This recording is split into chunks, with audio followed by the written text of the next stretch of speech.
Getting kicked out of the pub usually comes after some pretty bad behaviour, but Michael's only crime is the way he looks. The veteran claims he was turned away because of his Maori face tattoo. And Michael joins me now in Perth. Michael, thanks for coming on. You and your wife were on the way to a lawn bowls tournament and decided to grab an early dinner at the Windsor Hotel. What happened when you went to the bar to order your meal? Kia ora, Ali, and mihi nui kia koe. Warm greetings to you. Yes, that's correct. We walked up to the counter. There was a female bar staff person behind the counter, and we asked if we could look at the menus, and she directed us to the menus that were there. So we perused the menu and thought we would order. It was at this stage that the bar person then turned around and said, "Sorry, we can't serve you." And I said, "Oh, why is that?" And she said, "Because you've got facial tattoos." And I said, "I beg your pardon, these are culturally significant tattoos, or moko for Maori, and what's the problem here?" And she said, "I can't serve you."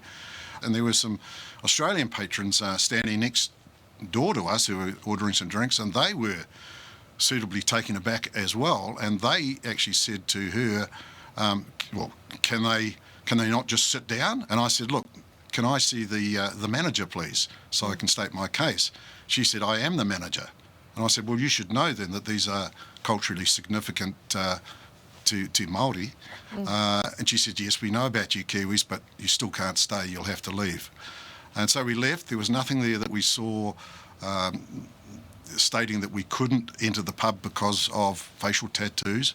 And it wasn't until later that we had a look on the website, and we were aghast to find once again that you couldn't enter with facial tattoos. However, dogs were allowed on the premises. And I made a remark to my wahine at the time that perhaps if I'd had a leash on, I might have been allowed in. Can I just go back for a moment? Can you just talk me through your reaction when you were told to get out of the pub? Well, I was flabbergasted, to be honest. I was, especially after I explained what the tattoos or the tamoko was about, that it was culturally significant. And for her to then say that, yes, she was aware of the Kiwi tattoos, but that still didn't make any difference, was just overwhelming. I was embarrassed. Well, you're being shamed for something that you wear so proudly. That's right, and my forefathers and your forefathers, and we went to war and we fought for the freedoms. They fought for the freedoms, and I served in the military as well, for the right to be able to walk down the street, to walk into a hotel or a restaurant or whatever, and not be hassled for who you are. So, Michael, the hotel has a very clear policy, and as you say, you can read it online, no facial tattoos. Correct. Can any part of you understand where the manager was coming from when she saw you and said, "Sorry, you need to leave"? Had she said that at the start, I could probably understand. I still would have questioned the fact that she wanted to remove me from the hotel. I can understand that perhaps they've had other people in there who may appear intimidating to some of the patrons, but it's about the way you conduct yourself. So just to clarify, you clearly explained the cultural relevance of your face tattoos, and the answer was still no. Yes, that's exactly what I said. I said, look, these are culturally significant mataora for New Zealand Maori. And she said, yes, we know about the New Zealanders, but you still can't stay, I'm afraid. We know how proudly Maoris wear their face tattoos. You see police officers, members of parliament.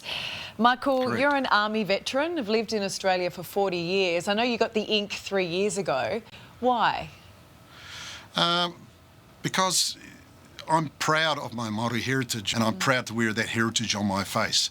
Now, my mataora is basically my story, and that's the thing, that mataora is an individual thing for that wearer. No two people's life stories are the same, and no people's mataora is the same. So, and that's the uniqueness about it. Is this the end of it, or are you considering taking further action?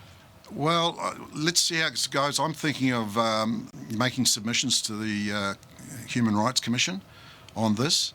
I think it needs to be looked at. This is not an isolated case. I know of other Maori that have had their mataoras questioned, and I think it's about time that this was put to bed, and that because there's a lot of Maori out there who are taking on board their right to wear mataora and moko kawai, and they should be allowed to conduct themselves in the way they see fit, as long as they're not hurting anyone, and they're conducting themselves in a socially acceptable way. I think it's a good thing that we highlight this now. If that manager is watching right now, what do you want her to know about you? That I'm a law-abiding ex-veteran with no criminal history at all, and the same with my beautiful wahine, and that you shouldn't judge a book by its cover, and if you take the time to ask the person about their tattoos or their mataora, then accept that, and if they're conducting themselves in the right way and they're correctly attired, then there shouldn't be any reason for you to ask them to leave. Well, Michael, thank you firstly for your years of military service. I'm sorry this happened, and I appreciate that you're speaking out. Thank you. Thanks you very much, Ali. And we reached out to the Windsor Hotel. At this stage, it's provided no response.